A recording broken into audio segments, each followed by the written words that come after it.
Friday, when I picked up the Mavic Air 2, I posted a photo from my car on social media asking you if there was something that you wanted to know about the Mavic Air 2. And luckily, a lot of you wrote some really good questions below the pictures. So in this video, I will try to answer these questions.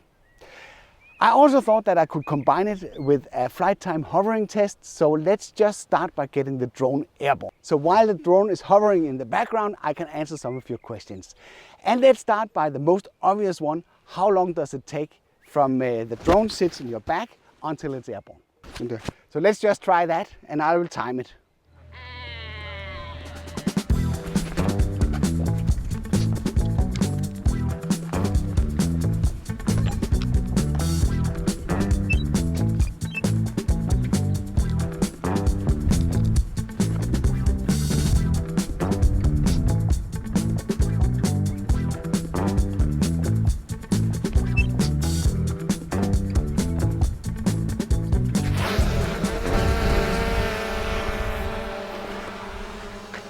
So approximately 1 minute and 42 seconds with including my little screw up of not turning on the remote.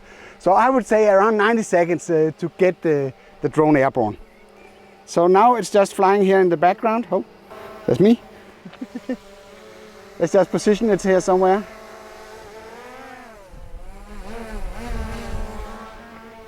Like this. I will briefly go through all the questions that you have asked, but know that I have produced a ton of videos while I had this little guy visiting me here.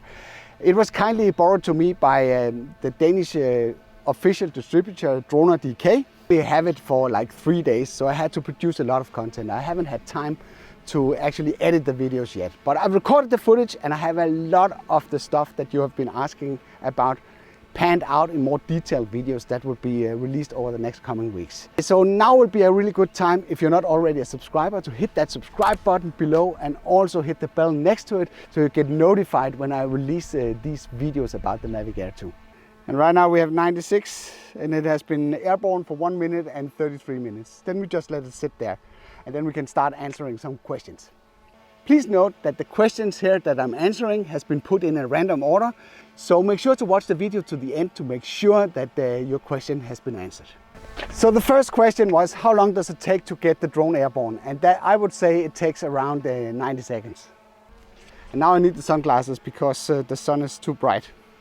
Will the iPad fit into the bracket of the remote? It does not. The bracket can simply not stretch enough to be able to hold the iPad. So you probably need a third-party solution for that. And I would be surprised if there will not be a 3D solution showing up on Thingiverse very soon to solve that problem. There's no pause button on the remote. That's absolutely true. The pause button on the previous versions of the Mavic drones have saved me multiple times. So it'll be interesting to see what you will do in a situation when things are not going exactly as planned and don't have access to this pause button. Is it responsive? Yes, it's super responsive. It actually brakes surprisingly well. Even if you're flying it around in sport mode, it stops almost instantly. How is the noise compared to the previous Mavic Air? I would say, of course, drones are always noisy, especially when they're low to the ground. But I would say that at least the characteristics of the sound is different with this one.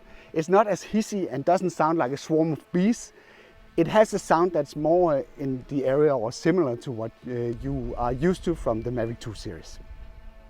I actually made a noise test comparison between the Mavic Mini, the Mavic Pro 2 Pro and the Mavic Air 2. Look out for that on the channel later. One of the big problems with the previous Mavic Air, that was the signal strength. Because that was a Wi-Fi drone, it was very prone for the signal to break up. When I was flying in urban polluted areas, I would have the signal break up at me maybe around 600 feet, what is that, 300 meters out when I was flying in really Wi-Fi polluted areas. I didn't see any issues with the signal breaking up, even flying further away than 600 feet. So that's very promising. So to the question about if the FCC hack is still working on the new Mavic Air 2, I would say you basically don't need it. There's been quite an interest if it works with Litchi. And as far as I can see, the latest update from Litchi is back in November 2019. So that's almost 1.5 years ago. I can say for sure, unless the website is absolutely wrong and not updated, that it will not be compatible with the Mavic Air 2. but it might be in the future. It will make perfectly sense. A lot of questions. Let me just check how far we are here. Oh, we have plenty of battery left. You should have asked some more questions. Let's say, what are we talking about? Yeah, the value compared to the Mavic 2 Zoom, because this is a half-inch sensor where the Mavic 2 Zoom only contains the 1 2/3 sensor that was used in the previous Mavic Air and the Mavic 2 Zoom. And of course, this discussion is difficult, but the Zoom, of course, has the Zoom. This one does not have the Zoom, so that's a big advantage. It also has dual systems like the IMU and GPS is dual on the Zoom, making it a more safe product to fly in case of failure on either the IMU or the GPS. That one will just do something weird if the IMU fucks up. Am I allowed to say that? If the IMU beep up. Can you charge the drone through the USB-C connector directly when it's in the drone? No, that's not possible. I've tried it out. Unfortunately not, it doesn't charge. Is the Find My Drone feature where you can locate the last known position of your drone accessible for the Mavic Air 2? It definitely is. It's accessible exactly the same way as it is with the Mavic Mini. Will the overly cool editor that's included as part of the DJI Fly app actually capable of handling the 4K footage generated by the drone? In case you don't know that editor for editing your videos, you can access this video through this card. But the question was, is the DJI Fly app actually capable of handling the 4K footage generated by the drone? And for that question, I can say absolutely yes, it handles it perfectly. But of course, it's 4K footage, so it will take like a million years to get it onto your phone if you're using the download feature where you download it directly off the drone. That's of course an issue, so don't plan on making huge long projects with that setup.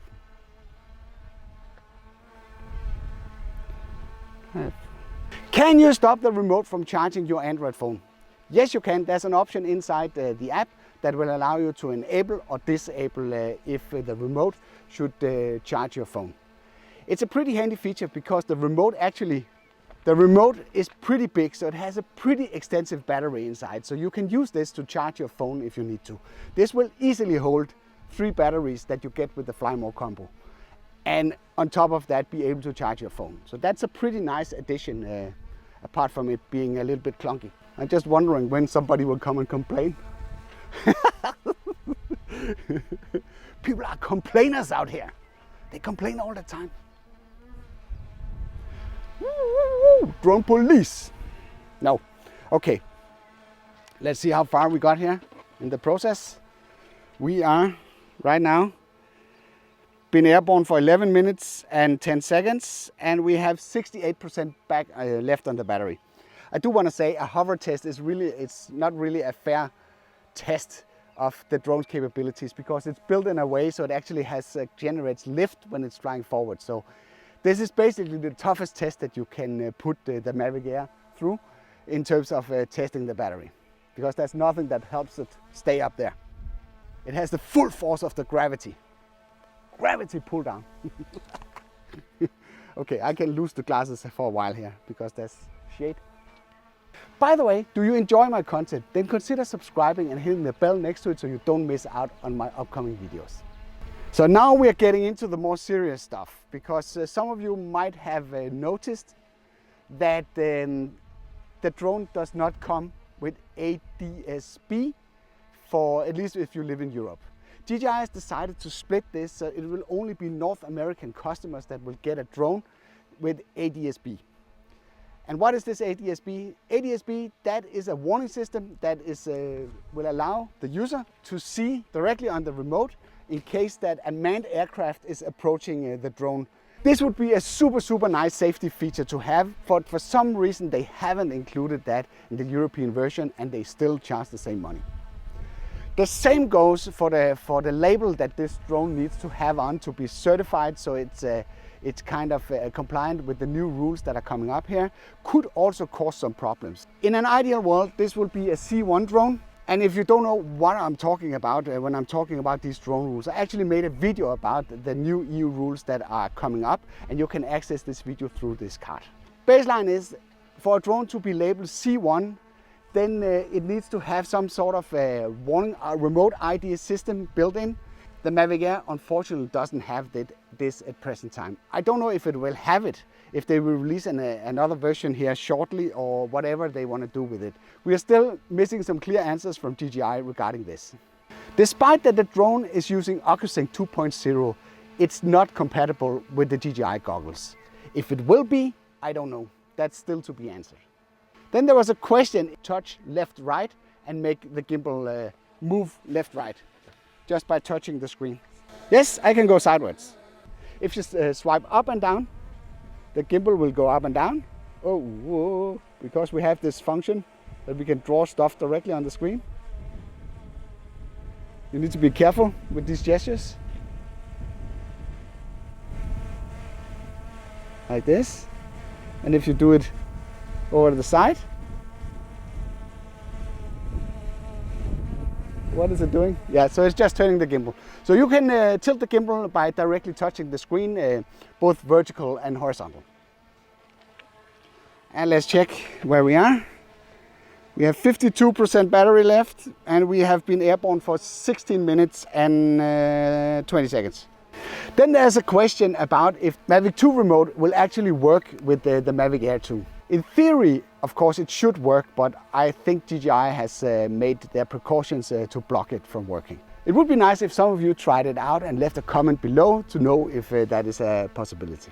The old Mavic Air, you could get that in 3 colors. You could get it in red, white and I guess space gray or gray, now black, what is it? Red, white and black. And a lot of you were very fond of that option. So you, of course, you have been asking, can the Mavic Air 2, can we get that in different colors? And you cannot. It has the color that it has. But what you can do is you can pick up some third-party skins if you want to customize the looks of the drone.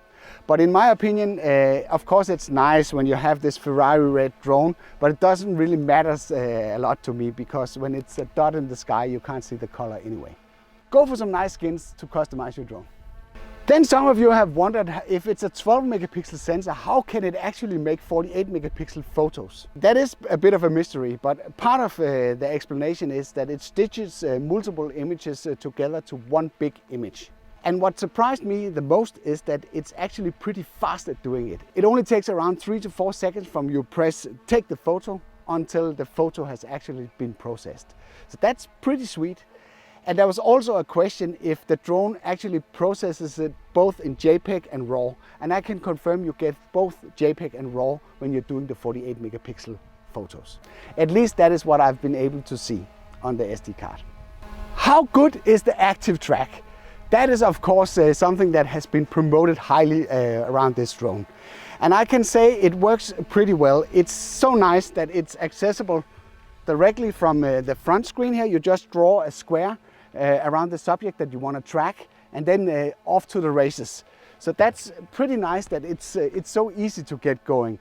But don't expect miracles of the active track. You can still fool it, and if you go behind an obstacle, it might pick you up and it might not. That's a little bit depending on the light situation and how clear it can predict the path. It works pretty well. Don't expect miracles. And you still need to be very careful if you make it circle around you because it doesn't have sensors on the side. So there's nothing that will save your drone in case that something gets in its way. I also made a video about that, and so keep an eye on the channel that will show you a demonstration where I'm racing around on my electric unicycle, actually in this area here, to show you how well it works. I've been doing some extensive comparison between the Mavic Mini, the Mavic Air 2 and also the Mavic 2 Pro. And the Mavic 2 Pro is not compatible with the DJI Fly app. So some of you asked if there was a big difference between the functionality that you get in the DJI Fly app compared to the Go 4 app. And I can say I was actually pretty surprised when I went back to the Go 4 app how messy that is. It's really not a nice user experience. They've gotten pretty far with the DJI Fly app, making it very streamlined and very easy to operate. I hope we will get the chance to be able to fly the Mavic 2 Pro with the Fly app sometimes in the future. But I don't expect that to happen. I wish for it, but I don't expect that to happen. I think what we will see is that the consumer segment, they will fly with the DJI Fly app, and the Pro segment, they will continue to use the DJI Go 4 app. Okay, support of waypoints, that's always been one of the big questions, at least with the previous model of the Mavic Air, which didn't include waypoints. I can't even actually remember if they added it later on, but in the beginning there was no waypoints, so you had to go to third-party apps like Litchi to be able to fly waypoints with your Mavic Air. And I can confirm there's still no waypoints in the Mavic Air 2. Unless you are doing the 8K hyperlapse. Actually, one of the modes in the 8K hyperlapse, that is waypoints. So the drone is fully capable of doing it. So you can plan an 8K hyperlapse going through specific points. But it's not available in general for planning missions. So this was the majority of questions that were asked around the Mavic Air 2. I hope that covered most of it, what you wanted to know. But in case there's something that hasn't been really covered, then make sure to drop it in the comment below. Then I can always do a follow-up video to provide or to answer these questions. Let's just go and check this before we wrap up here. 25 minutes and 13 seconds.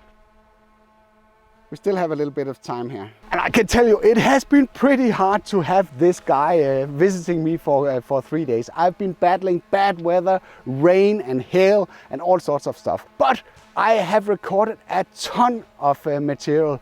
So now is a really good time to subscribe to the channel and hit the bell next to it so you don't miss out on these videos, if in case that you're very interested in the capabilities of the Mavic Air 2. Oh, so now it's beeping. And it's landing. Let's just go and have a look here. So it was 28 minutes and 9 seconds of hovering. It is a little bit windy today, so keep that number plus minus maybe a minute or two. I hope you liked this video. If you did, then feel free to give it a like. If you didn't like it, feel free to press the dislike button twice. Thank you for watching, and I'll be seeing you around.